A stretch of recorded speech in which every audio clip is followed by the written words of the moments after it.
So last week we introduced a new segment where we take movies that do not have a dedicated action figure line, or that we just don't like them. Like last week we did Red One, and McFarlane has their movie maniacs for Red One, but I don't count those. I want articulation. If the toys are not articulated, I don't count them.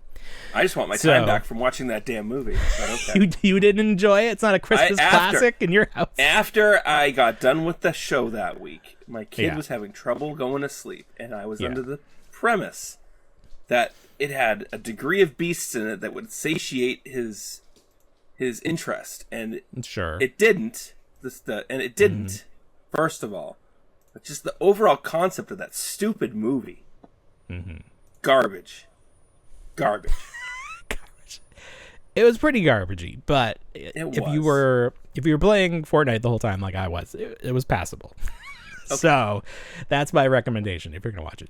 So anyways, that was the first one. We asked people for titles and for movies. We got some feedback on the title. Not a single person offered up an example of a movie that they wanted to see. So I did some digging, and I figured since this is the Christmas season, this will be our last chance to do something Christmassy. Let's do Miracle on 34th Street, the 1994 version. Okay. So right off the bat, easy one. Richard Attenborough, John Hammond from Jurassic Park. He's got some figures there. He does. So Legacy you collection, the Amber collection, whatever. Yes. So you have to decide. Santa. Here, I'm going to move over my screen so you can see. Ah, there we go. You have to decide if you want to go 6-inch, 4-inch, or I guess you could do 12-inch. Like we're going to allow Barbie to be part of this. That's why we didn't do Wicked, which would have made more sense considering the open. So the very first John Hammond action figure was this. It was a San Diego Comic-Con Legacy collection, where he came with this is like the raptor like hatching pod. Yeah, the hatching chamber from the science room laboratory or whatever you call that. Yes. So this was released. Was this the only time it was released? Because they very quickly moved on to the Amber collection, which is a far superior line, 6 inches. But the same time that, quick aside, the same time they were doing this Legacy collection of Hammond, somebody made a custom. Let's see if I can find it. It was a custom, but it was, he sold it. I can't find it now. I'll drop in a picture. They had John Hammond in a multi-pack as well. Ooh. So this is the custom that was made that was supposed to look like the vintage. Is it Mr. Stevie's? This is on Collect Jurassic. They're on their Instagram. I remember seeing Mr. Stevie's. He had one? He probably had one. He did have one. He likes that kind of stuff. Yeah, but it was one of his custom figures that he had on display at the convention at ChrisCon. Oh. Well, this one was sold. I feel like he wouldn't, Mr. Stevie, because he's corporate Steve. I don't know if he would sell it. But that was technically the first one, even though it's not official, but it was pretty cool.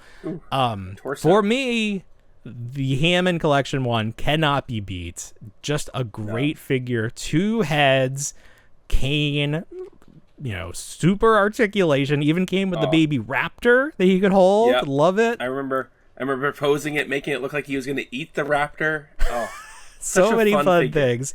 The neck peg also went well with Marvel Legends, so he looked really good in the Iron Man suit. I just remember all of that. It was so fun. Yep. Such a great figure. And then, of course, you need to have him. Well, there's the link to that. How do I exit out of this? I just want to close this window. I can't see. There it is. Okay. So, obviously, we need him to look like Santa. So, I have my Fresh Monkey Fiction Santa Claus. So, you could just pop. I wish I do have this John Hammond figure. I wish I had it in front of me. You can just pop. I have multiple. The heads. I think he wound up being on deep clearance. I think I have like 8 of him. I think this ball is too big. That is a big ball that they gave Santa. He did go on clearance, and I don't know if I bought any extras, but it is such a great figure that I definitely was like, oh, quite a few. Stock up.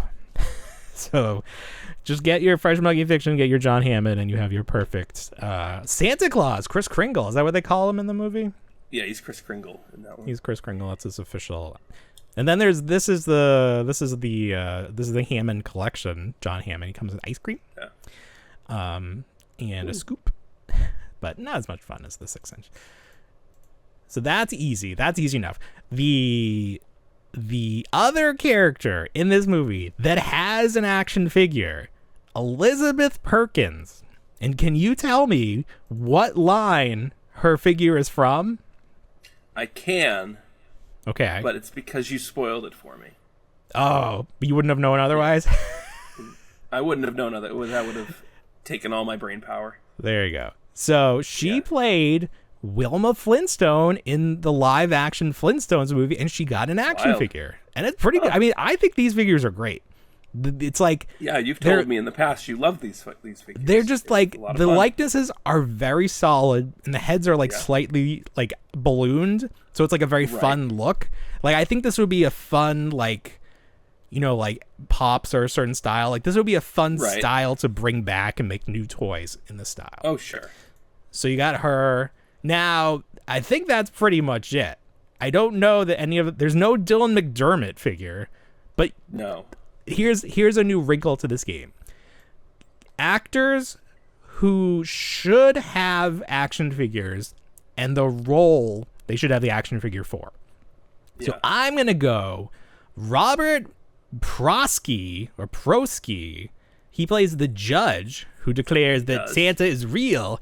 And you probably know him best. Well, he's done a ton of stuff, but he was Uncle Fred in Gremlins 2.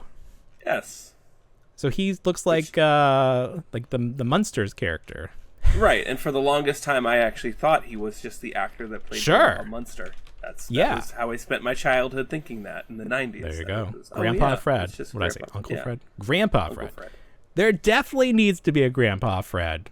Gremlins 2 action. I'm really surprised they didn't make a Grandpa Fred. Yeah. I'm surprised NECA didn't make Gremlins human characters. Granted, they'd be out of scale, but you could have made they'd be out of scale. Somebody, I think it was Funko, did reaction figures of at least Billy, if not another character. Yes, I do. I do have a couple of those. Because they did do a gizmo that fits in the Barbie car that came in that accessory pack with the eggs. Right. So they could do scaled down Gremlins. That's not a bad idea. That's like a new way to approach this line. Yes. I'd like Clamp. What's his first name? Richard Clamp. Right. that owns the building in the sequel. I would buy that figure. He could come with like the fax machine and all like the green goo from sending the gremlin through it. A lot of fun things you could do. Margot would be so great. She'd be smoking. She could come with the chocolate mousse. She come with the chocolate mousse. She'd be this would be great. The Jessica Rabbit of the line. Yeah, exactly. Can't put Margot back out there. Get Kate, so, and then she'd have that funny Clamp Towers hat. Okay. I mean, these are really good ideas. I think this needs to happen. This whole thing brings me back when I was trying to make action figures based off of the OJ trial. And I thought that was a hilarious idea back in the day. Was there an OJ starting lineup? Well, like this was way back in this was back when the trial was going on. And I think SNL at the time actually did like a parody action figure commercial. Oh. For the OJ trial. I believe and they used the Enterprise bridge and they turned it into the courtroom? Yeah. That's funny. Wow. Yeah. I think there's a market. This is like we have enough Star Wars figures. We have enough Ghostbusters. We have enough of this stuff. We need to turn to like real life and start making action figures based on like world events. Like that's what the future of action figures is going to be. Oh yeah. Could you imagine? That or we're just going to start going back and making. I watched Con Air recently and I was like, how come we didn't get Con Air toys? How come? They were because I think it came out in '97, so it was like too late for that like rush of like R-rated movies like for kids. Yeah, like kids toys based Alien, off of R-rated movies. Yeah. Demolition Man got a line, right? They did. Yep, they did. Yeah, But I think that was 94. Crazy. Predator. Right. Wild times. Yeah, they've definitely scaled back on advertising to kids. But now they just make toys for adults. You don't even need it to be kids line. Like NECA could do that if they're still in business by then. If they're still in business. So that's the game. Lights, camera, action figures. I like it. I'm having fun with That's it. fun. So yeah, if you, I think I like that name. So we're probably good with that. But if you have a suggestion for next week's movie of characters that don't have action figures from the movie but have action figures outside it, we want to assemble action figures. Assemble. Ooh. That's also good. Maybe we'll that is also a good one. Incorporate lights, camera, action figures, assemble. It's real long. Can't it's getting better and better. It's all right. Oh my god, we'll just keep adding words to it every time. Yes.